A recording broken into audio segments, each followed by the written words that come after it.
Here we are gathered together first Sunday after Christmas. In the words of the prophet Isaiah, our first reading this morning, I will recount the gracious deeds of the Lord, the praiseworthy acts of the Lord, because of all that the Lord has done for us. So here we are, another reading from the prophet Isaiah. In a way, I think these words from Isaiah are appropriate for us on this first Sunday after Christmas. I will recount the gracious deeds of the Lord. Just 4 days ago, we were singing our songs of praise as we celebrated Christmas. Some of us celebrated Christmas with feasting, some with family perhaps, and fellowship. Some of us might have been lucky enough to unwrap a present or two. Some of us might have had some pudding or a fruit mince pie. I managed both. Whiskey. So again, Christmas is a time for feasting and family. And today we have an opportunity to revisit those blessings. We have an opportunity to give thanks for the gifts that we have received. I will recount the gracious deeds of the Lord. I don't know about the rest of you, but I did fairly well for myself this Christmas. I was given some clothes and a couple of vouchers. I unwrapped a bottle of whiskey. I've had a good Christmas. But I don't think these are the blessings that Isaiah had in mind, as worthy as they are. I think Isaiah might have been talking about something else. Isaiah is talking about spiritual blessings, the gift of faith and hope that we will carry with us into the new year. Some of you might remember my sermon from last Sunday, Advent 4. It seems like a long time ago now. We talked about Isaiah's conversation with the king, with Ahaz, who had lost his faith. He was feeling rather alone and abandoned. And Isaiah challenged the king. He pointed to a young pregnant woman and said, "There is your proof. God is still with us. God is still present in the descendants of Abraham. God is still breathing new life into the people." In our celebrations today, we are reminded of this same grace in our lives. Today we continue to give thanks for the riches of God's love and God's blessing that we see around us in very obvious ways. The blessing of family for some.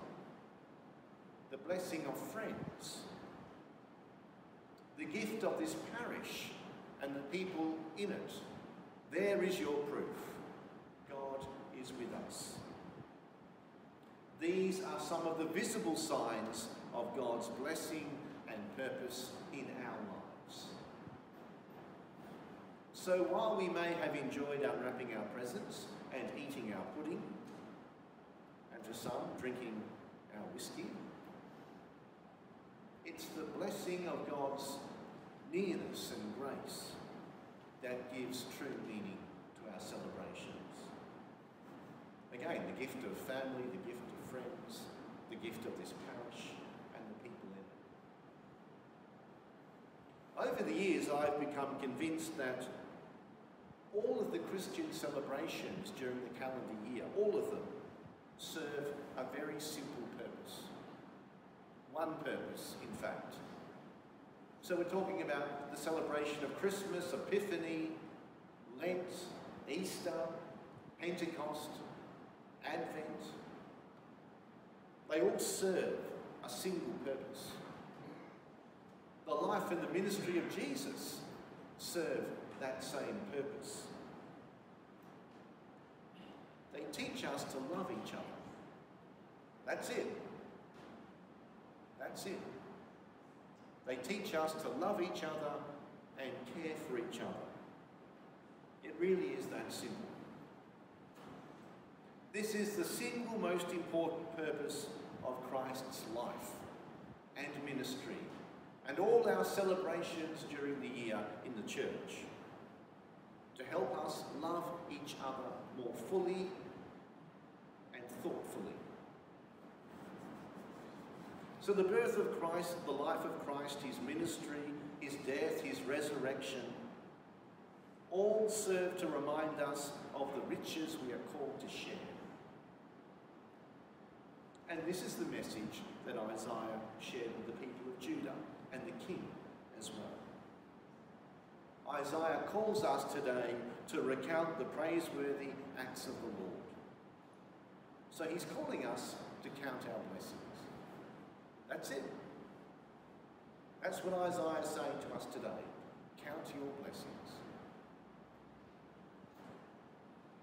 So regardless of how you have celebrated the birth of Christ, regardless of the gifts that you gave or received, regardless of the pudding that you ate or the whiskey that you drank, regardless of all these things, the birth of our Lord reminds us that we are loved, that we are worthy of love, and we are called to be loving in return. We are precious in the eyes of God. And again, the visible signs of this love, this blessing, are the people in our lives.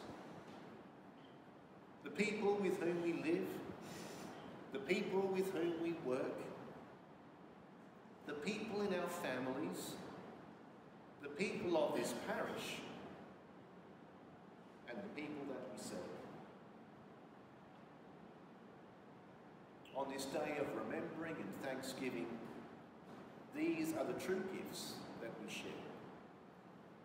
When all the presents have been opened and all the pudding and the whiskey is gone, sad day.